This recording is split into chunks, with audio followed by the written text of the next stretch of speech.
Okay, we'll record this. And today is the 20th. It is the first day of spring in the Northern Hemisphere. Hallelujah. I don't care if it snows now. It's spring. It's not going to last. We're good, kids. We made it. We made it. We made it. We did it. So, while we're dreaming about how warm it's going to get here and how lovely spring air is going to be, let's talk about tropical paradise. Why not? Okay, Moser's clearly lost her mind again because this isn't what we're talking about. That's what you think. So, can I steer this bus back onto the road? Of course I can.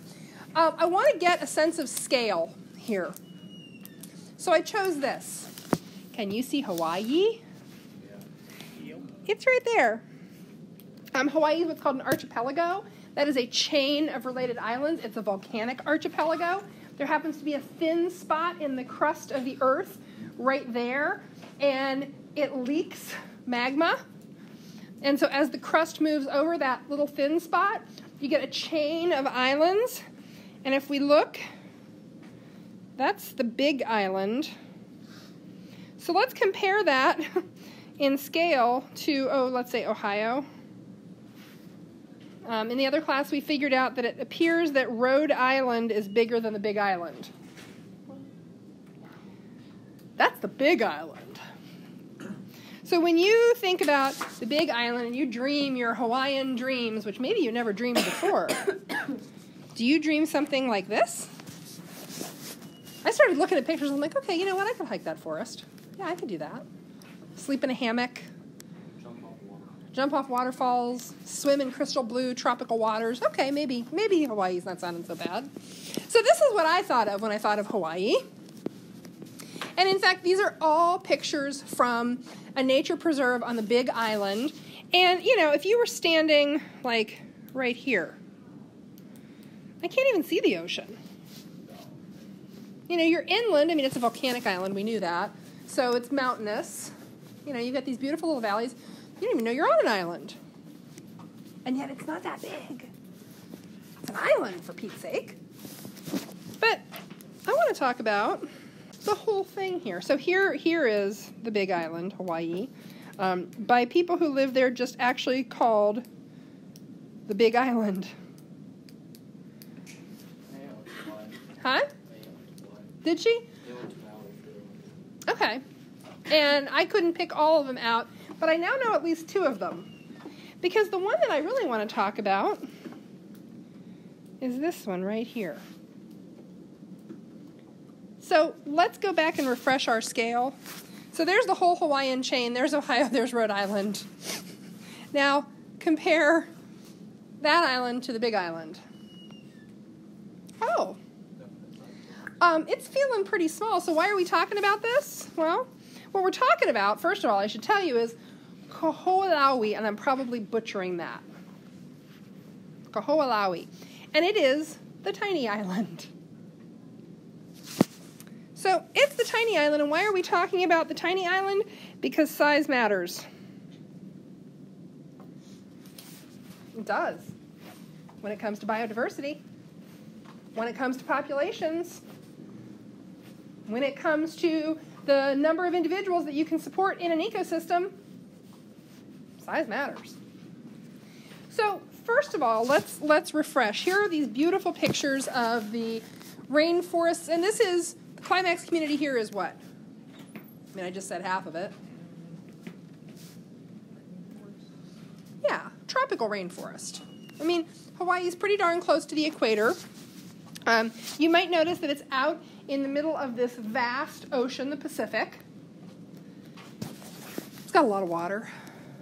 Mild temperatures because of all the water around it, moderating the change in temperature, so it never gets much below 70, never gets much above 80. Not a bad life. Cool ocean breezes every day. And, you know, don't forget the lush, beautiful rainforest vegetation. But wait. Does Kaho'olaui look lush and beautiful and rainforesty? No. No, it does not. Huh.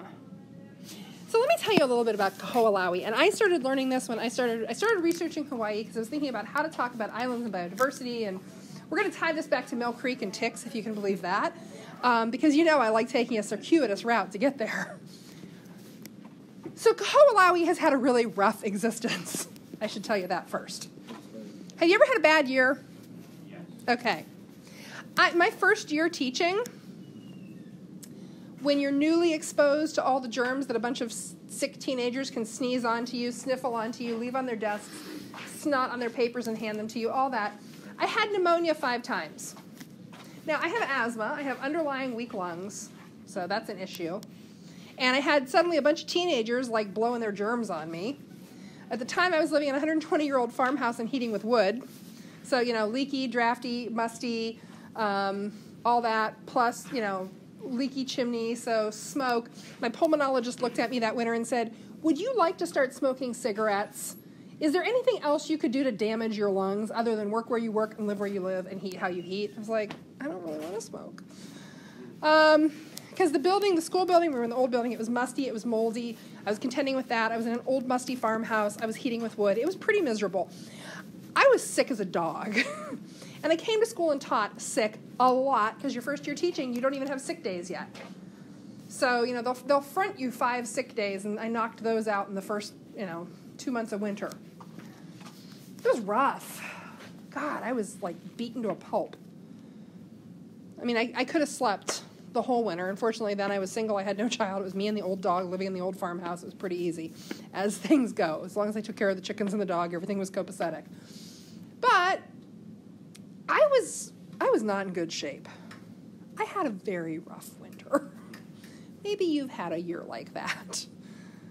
So, Kaho'olawi, if I'm saying that even close to right, well, I dug up a little bit of history on it. So, Polynesians arrived here about 400 BCE, so Common Era.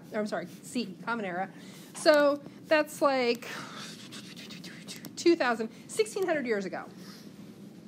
So 1,600 years ago, people in canoes. Who has seen the movie Moana? I love that movie. You should watch it. It's a children's movie. I actually enjoy it. Oh, okay. You just didn't raise your hand because you don't want to play my stupid reindeer games. Fine. So, you know, those people in canoes who are voyaging across the Pacific, they really did that. They really honestly did that. So people went out across the vast scope of the Pacific Ocean in canoes. Stinking canoes. Are you kidding me? No, I would not do that. No. Too much water and too little a boat. Thank you very much. I like land. And they arrived about 1,600 years ago on our little tiny island, Kaho'olawi. So for the next, 1,300 years, people lived there.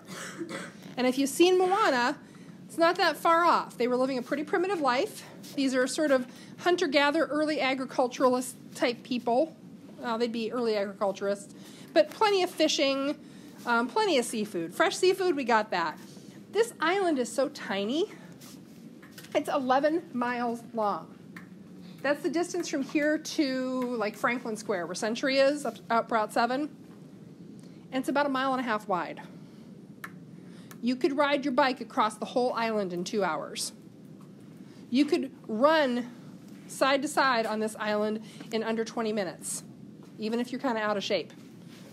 I could walk really fast across this island in 25 minutes. So it's a tiny little island, but people were living there. They were eking out a living. They were fishing. They were, eating coconuts, doing whatever people on tropical paradise islands do. And then, and I actually screenshotted some of this, and then a passing ship captain gave the chief on the island a present. He gave him some goats. Goats! Goats! Who here has seen a goat? Who here has hung out with a goat? Who here has had a goat chew on their hair, their shirt, their jeans, pretty much anything that they could find?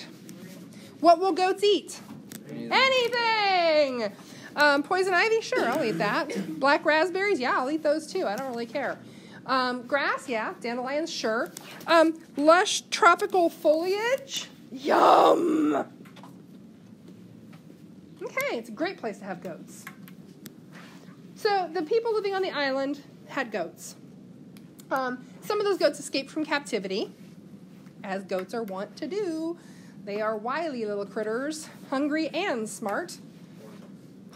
And that, yes, in all senses of the word. So goats escaped. Goats lived on the island. Goats started reproducing, as goats are wont to do. The wild population of goats on the island increased. How do you think they took to that tropical vegetation? Oh, they ate. Oh, they ate well. So then, if Kauai hasn't had a bad enough time, it turned into a penal colony. So do you know what a penal colony is? Get your giggles out of the way now. It's a prison colony. It's what Australia started off as. So, we look at you and say, you have committed crimes, you are not fit to live in human civilization, we're shipping you off to the goat island. So they shipped criminals off to the goat island for a couple hundred years. Well, I guess like 150 years, roughly. You are not fit to live in society, we're shipping you to the goat island, and the goat island is probably a pretty crazy place with criminals and goats, and that's it. So then in 1941, something happens in the Pacific Ocean. What happens in the Pacific Ocean in December of 1941? Oh, come on. Pearl Harbor, thank you. Japanese bomb Pearl Harbor, pulls the U.S. into the war, and the U.S. military says, hey, you know what, this island, really? It's tiny. There are no more people living on it permanently now. It was a penal colony. We're gonna take it and we're gonna use it as a bombing range. See that big hole there?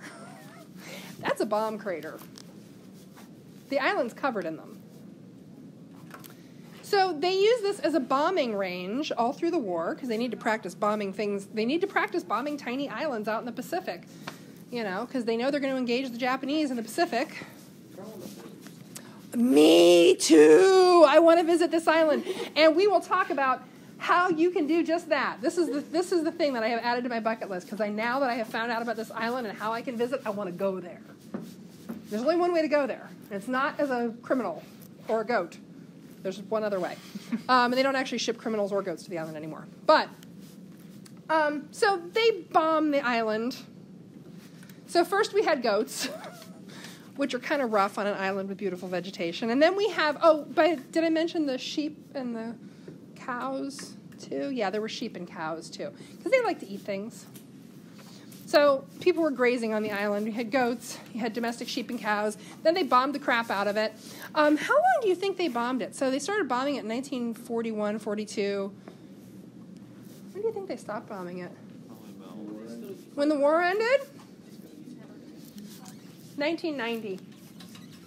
And what it took was Native Hawaiians basically occupying the island and saying, you want to bomb it?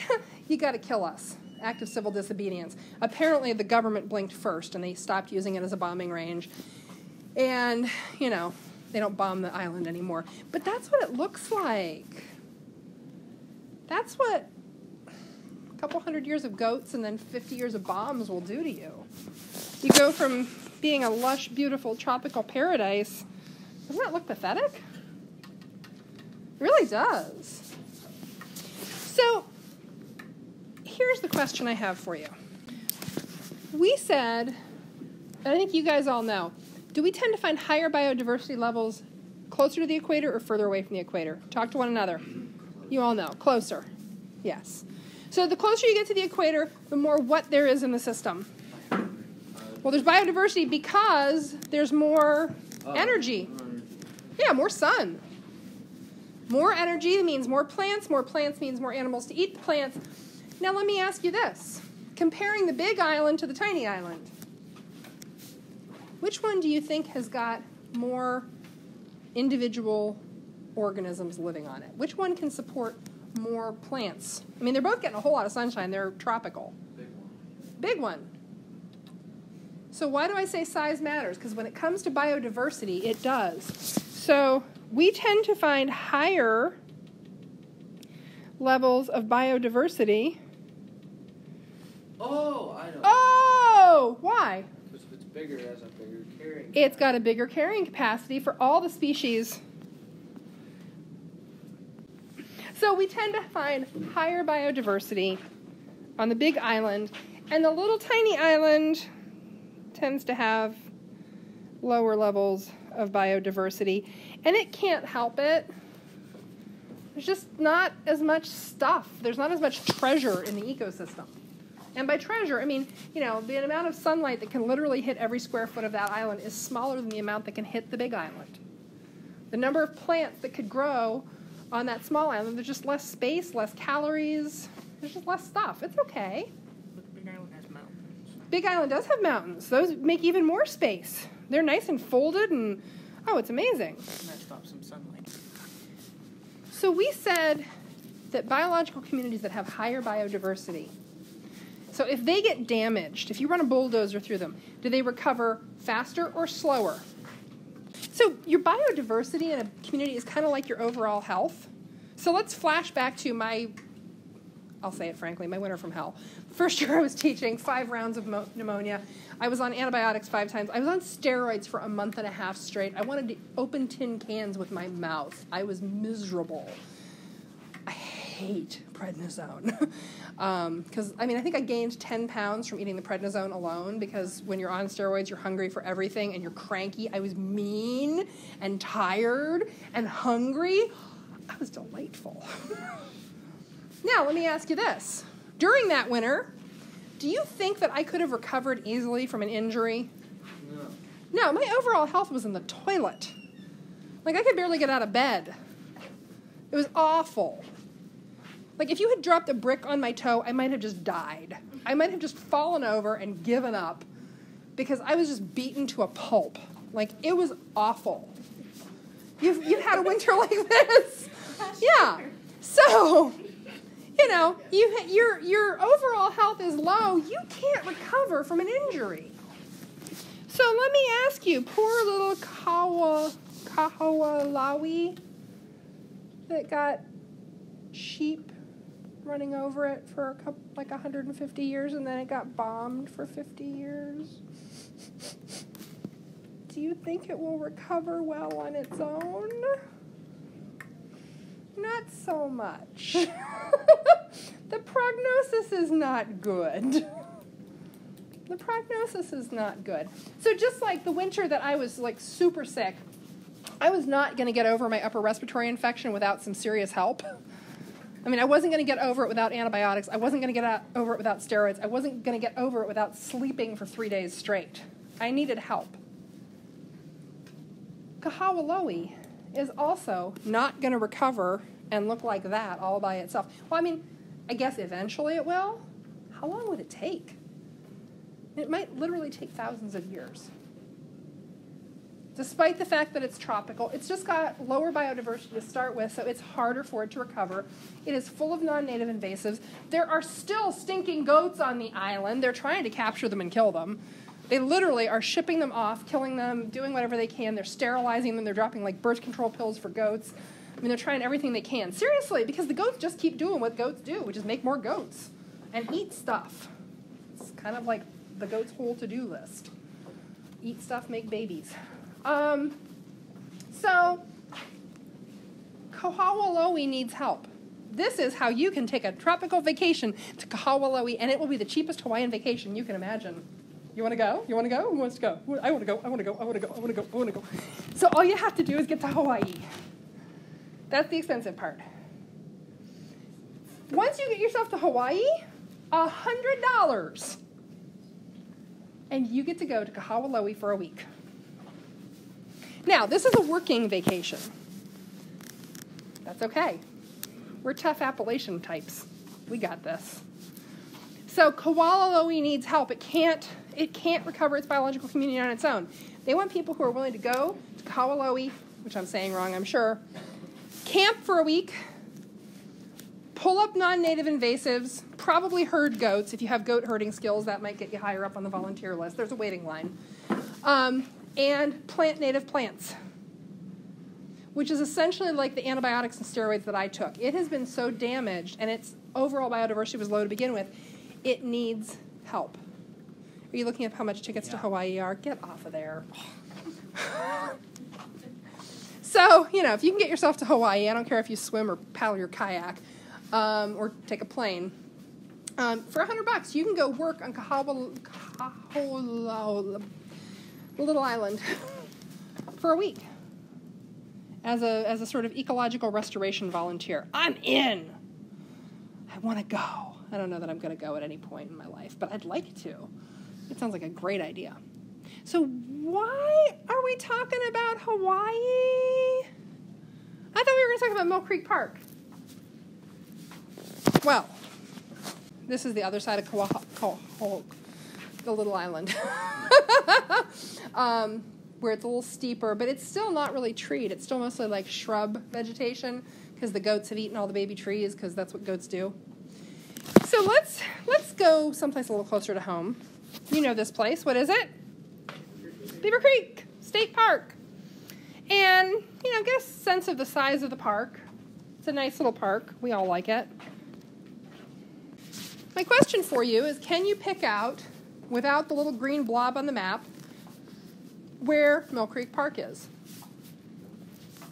I think I can, and I bet you could too if you spent a little bit of time.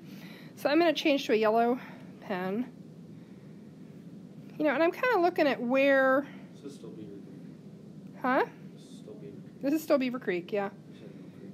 Oh, I'm sorry. Can you pick out where Beaver Creek is without the green blob on the map? So let's see how close I got. Not terrible. You know, I mean, I got the main body of the park. I missed the boundaries a little bit. That just means that some of the park looks like the land around it. It's a nice-sized park. We've all been in Beaver Creek State Park, I assume. We've all hiked its trails. We've all enjoyed the creek. We've all enjoyed the lookouts and the bridges and, you know, the Pioneer Festival. Good. Let's look at someplace a little bigger, a little more exotic to us. This is on my bucket list. This has been on my bucket list for a long time. This is White Mountain National Forest.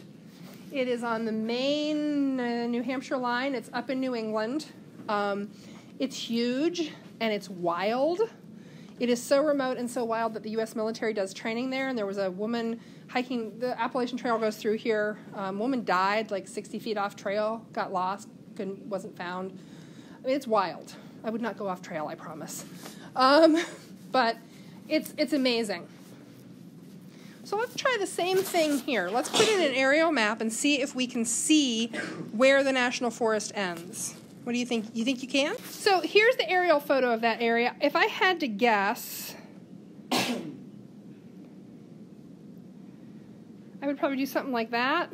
Let's see how close I got. Yeah. What does that tell us? It tells us that the area surrounding that national forest looks a whole lot like the national forest itself. And that area of New England is fairly wild. It's fairly intact. So now let's try one more place. That's Mill Creek Park. Do you even see a green splotch? They didn't put a green splotch on Google Maps. I'm really kind of ticked off about it. But I'm going to put an aerial photo in there. Do you think I can trace the outline of the park? Yeah. Okay, so I attempted to trace the outlines of Mill Creek Park on the map, and let me take off the aerial. Of course, we don't even have a green splotch. You think I'm pretty close? Mm-hmm. Yeah. So here's the question I have for you. Is that an island? No. Yes, it is. That is an island of forest in a sea of urban development. It's not the kind of island we've been talking about. That was kind of a trick question. They call this an urban island. It is a fragmented forest. So do you think you would have higher or lower levels of biodiversity in the forest of Mill Creek Metro Parks or the White Mountain National Forest? Oh, White Mountain's going to have way higher biodiversity. What about our little friend here? Probably somewhere in the middle. But it's surrounded by a lot of forest. It's surrounded by relatively undeveloped land. Mill Creek Park? Biodiversity?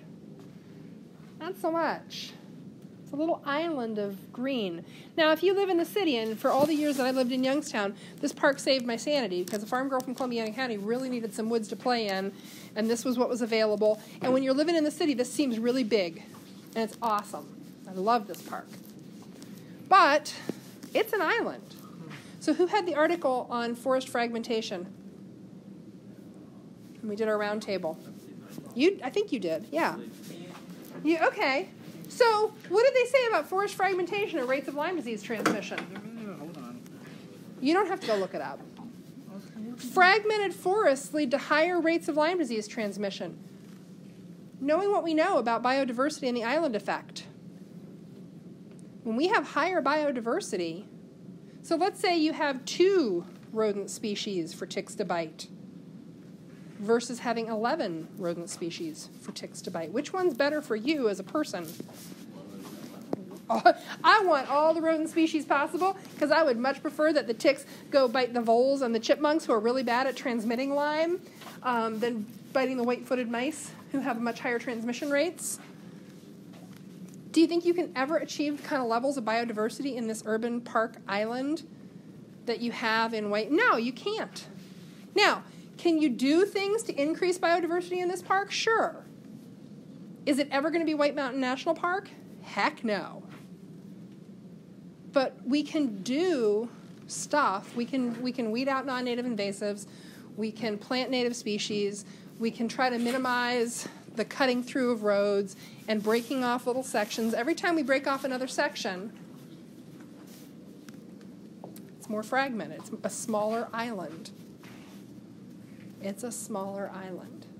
Okay, that's all we're going to do for this chapter. You have 2 other things, so we're going to talk about them right now. Number 1, I moved your test to Friday. It's not tomorrow, it's Friday, which means you have 24 more hours to finish your Part C vocab, to do your study guide. Quizlet set is posted on Classroom if you would like to use it for your own review purposes.